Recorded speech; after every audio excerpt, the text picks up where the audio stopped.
Cool, let's go. One thing I'm finding with a lot of clients, so I just had a really good training session with a big company last week where they're across the team, there's about 22 in their sales team. Some of them are using, some of them are upselling and cross-selling, and some are not. So they're probably leaving, who knows, 10 grand a day on the table, maybe more.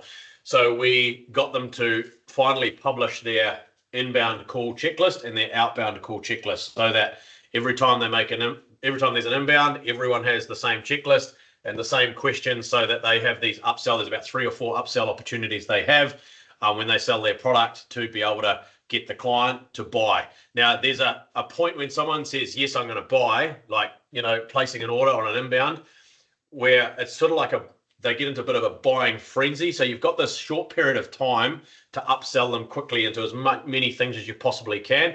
And if you keep asking and they keep saying yes, just keep selling. So this is why a lot of businesses leave huge money on the table, because they don't have enough upsell offers, or they might only have one upsell offer and they have no idea how much more they could be selling. So both of you guys on this call today, and anyone who's listening to the recording in the business gym, think about how many upsell offers you've got. Make sure it goes onto your checklist. Make sure you train all of your team, and make sure that you rehearse it in your morning meetings, because you have a short window of time to sell. So for you, Chris, when people come into the shop, they're obviously ready to buy. They've got a problem. They're like an inbound phone call. They're an inbound lead, a very hot lead. We need to be able to upsell them into as many things as we can.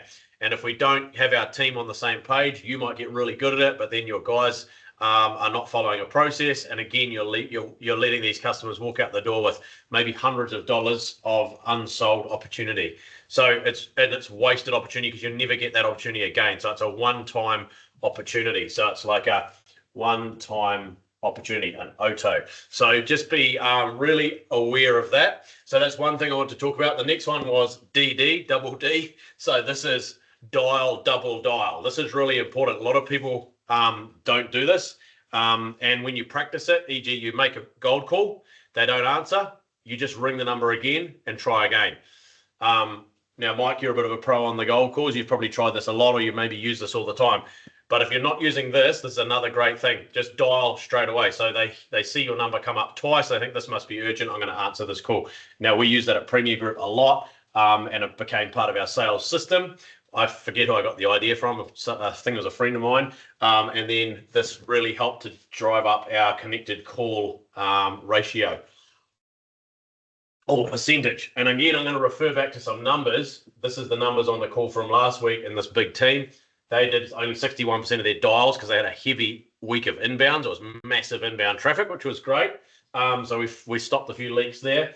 But then connected calls went up to 57%, which is really high, which is great. Opportunities were 19% of dials, and sales were 7% of dials. So again, just making sure you guys are tracking your numbers every week. And I'm building up quite a big sales team now with selling the business gym product and growth hub and these sorts of products that we sell. And I'm making sure our sales team is tracking these numbers, tracking their personal numbers, and we're tracking our team numbers. So make sure you guys are doing that. Really important. The next one is put-par.